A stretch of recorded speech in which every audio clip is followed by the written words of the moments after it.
Briar Rose, Chapter 13. A prince came from a nearby country, said Gemma. Becca was in bed with pneumonia. Her sisters called it pneumonia and tried to get it too, but Gemma shooed them away. You can't get out of school that easily, she said. Why is it always a prince that rescues her? Asked Becca. You watch too much television, said Gemma. Too much Geraldo and Donahue. Too much women's rights. In the old days, it was a prince. Becca's chest and throat hurt too much to argue. The prince came riding by with all his troops. He saw the hedge and he tried to see over it. He tried to see under it. Why didn't he just uproot it? Becca asked, the fever making her cranky. It would have torn his poor hands to shreds, Gemma said. She took a cool cloth and wiped Becca's face with it slowly and hummed a bit through her nose. Just then a peasant came by and saw him trying to see over and trying to see under. Better not, the peasant said. Whoever goes in doesn't come out. The prince turned to the peasant, and how do you know? The peasant smiled. He only had a few teeth. We peasants always know this sort of thing. Gemma paused and put the cloth into the basin on the dresser, then turned back to Becca, who was almost asleep. But do you know courage? Asked the prince, and so saying, he put his right hand into the thorns. Becca shivered. This was the part of the story she loved the best. Better than the kiss, better than the wedding, better than the curse. She didn't know why. Having pneumonia meant that once she started shivering, she could not stop. Gemma pulled the covers up around her and then lay down by her side, giving her extra warmth. Becca was asleep before the story ended. Chapter 14. The museum had been an anticlimax. There were no pictures in which Gemma appeared, though there were photos of hundreds of women dressed in sack dresses, and as Harvey Goldman had said, none in which he could be identified either. The rest of the exhibits were interesting and depressing. Like most histories, Samantha commented. As a member of the board, Lynn had been able to get them in early Sunday morning, and with the place to themselves, they were loud in their commentaries. Like most morgues, Stan said, it's why I prefer current events. Becca looked up sharply from the picture she'd been examining. It was as if Stan had suddenly explained himself to her. Find out what the past has to say and then move on, she asked. Yes, he grinned at her. Well, this past doesn't seem to say anything more about my grandmother except that she was here. Then where was she before she got here? Asked Samantha. The $64 million question, said Stan. That used to be the $64 question, Lynn said. Inflation, Stan and Samantha and Becca all said together.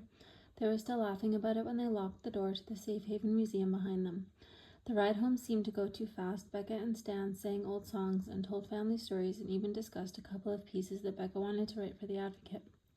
Two of them Stan vetoed, but the third made him turn his head toward her. That interests me, he said. She sets the hook, Becca said, smiling. She slept all the way from Albany, apologizing profusely when, upon waking with a start, she saw they were just coming off Route 91 into Hatfield. Gave me time to think, Stan said. I find it hard to think around you. Becca decided not to ask what that meant. It might mean nothing. It might mean something. Either way, she foresaw problems. What did you think about? She asked. About the princess and where she was before she got to the fort. I'd like to take a look at those papers again. Tomorrow, Becca said. Lunch, Stan agreed. He let her off at the house but didn't come in. He didn't try to kiss her, but he didn't shake her hand either. Becca thought that meant they hadn't been on a date, but were closer than just colleagues. She'd think about it later when Stan wasn't around. Her parents were asleep when she got in, so she spread all the papers and photos once more over the dining room table. Gemma's face stared up at her with Harvey Goldman's hungry face behind. Oh, Gemma, Becca whispered, what are you looking at, the past or the present, or maybe seeing into the future? A hand on her shoulder startled her. Glad you got back safely, sweetheart. It was her father in his pajamas. Learn anything new? Gemma was at Fort Oswego. There was a man there who remembered her as the princess. And was she? Oh, Daddy, she smiled. Never heard of any Jewish American princesses, he asked. Oh, Daddy, she repeated.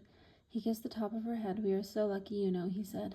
Whatever Gemma went through and remembered or didn't remember, we are so lucky. I know, Daddy, Becca said softly, listening to Harvey Goldman and seeing all those photographs and the numbers on his arm. And, Daddy, what? Gemma didn't have any numbers, so she couldn't have been in a camp. So what kind of refugee was she? Not all the camps burned numbers into the prisoners' arms, Becca, he said. Not all of them kept their prisoners long enough. How do you know that? He spoke into her hair. I read more than medical journals, my sweet. Go to bed. She stood up, turned and hugged him, then dutifully went up to her room. She didn't hear him on the stairs and pictured him sitting at the dining room table, turning the pieces of paper over and over as if, by touching them, he could solve the puzzle. Stan and she sat on a blanket by the waterfall and shuffled through the papers once again. The one Stan finally stopped at was the biographical data form. This, he said, pointing to the line that was crossed out. Squinting in the sun, Becca read, "What was your last permanent address?" "Can't read it," she said. "It's our only clue, Becca. We're going to have to read it. Let's see if we can enlarge it." He stood and pulled her up to her feet. "Come on." Hastily, Becca picked up the yogurt containers in Stan's grinder wrapper while he gathered Gemma's papers. They left the blanket for later. At the Xerox machine, Stan enlarged the paper 3 times until the scratched-out portion was large enough to read. "That's a K," he said. "E-L, Kelm something," Becca said. "Looks more like calm something," Stan said. "I think you're right. Calm, or maybe hef or half. There's that slash through it, though, so I can't tell if it's an E or an O. Sounds German to you, or Middle European?" "Polish," Stan said, running his fingers through his hair. "Don't forget that princess stuff. That was Polish.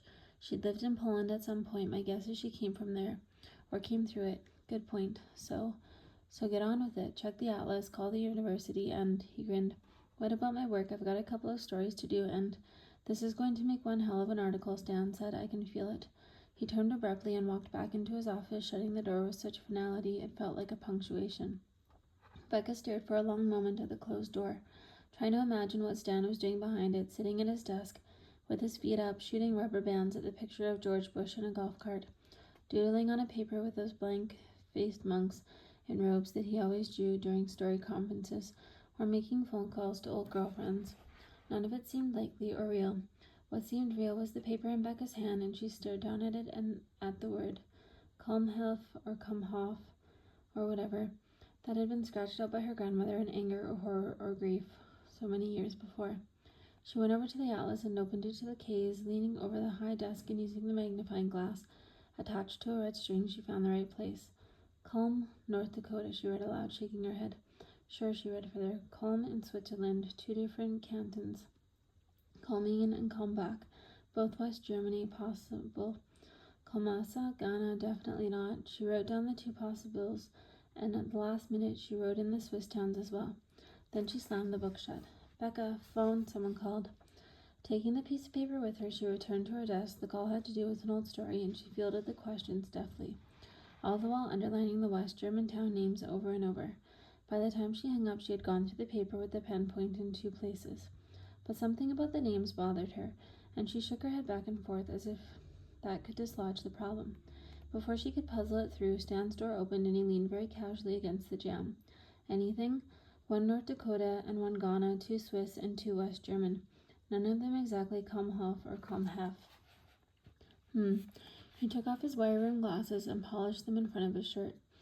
He didn't speak again until he replaced them on his nose. "Maybe we should call Samantha's friend and ask." "Which one?" He cocked his head to one side and twisted his mouth as if to say, "You're kidding?" "Harvey Goldman," she answered herself. "I have his card here somewhere," Stan said, pulling out a handful of change, car keys, and about 10 business cards from his pocket. "He gave it to me before we left, in case you need to know anything," he said, "or want to buy a shirt." He sorted through the cards quickly. "Here, Harvey's Haberdashers," he chuckled. "Can't believe anyone would still call a store that." Becca took the card from him, careful not to touch his hand, and went back to her desk. She sat down slowly and pushed each button on the phone as if it were made of glass. For some reason, she was suddenly reluctant to call, not at all the way she usually felt when moving ahead on a story. The phone rang twice, then was answered by a cheery young female's voice. "Harvey's, can I help you?" "May I speak to Harvey Goldman, please? It's not business, so I can wait," Becca said. "Grandpa," the girl yelled, her voice only slightly removed from the phone. Becca heard a slight shuffling, then an admonishing, "Don't yell, Mira," and finally a clear and recognizable voice said, "Harvey Goldman here." "Mr. Goldman, this is Becca Berlin, the woman tracing her grandmother. We met Saturday at Samantha's and Lynn's house." Yes, I remember. I'm very good with names," Harvey said. "Except, of course, your grandmother's," he chuckled. Becca's hand felt sweaty on the phone. That is, Stan and I enlarged one of the forms on the copier, and we discovered something we thought you might be able to help us with." "Anything?" Harvey said. "Oh, excuse me a minute. Mira, please help that gentleman." "Yes, you were saying, Becca?" "There was a line on one of the forms, 'What was your last permanent address?' and the answer's been crossed out, but we were able to make out something. Only I can't find any reference to it in our atlas. At least not exactly, and Stan thought you might recognize it."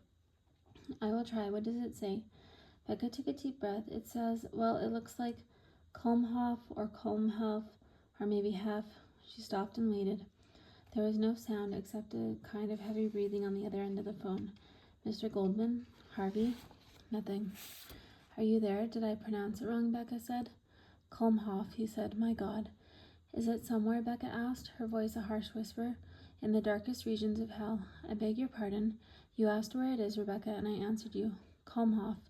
It was not even a concentration camp. It was simply a place of extermination. Then my grandmother was there. That is not possible, my dear, Harvey said, his voice suddenly very old. No woman ever escaped Kulmhof alive.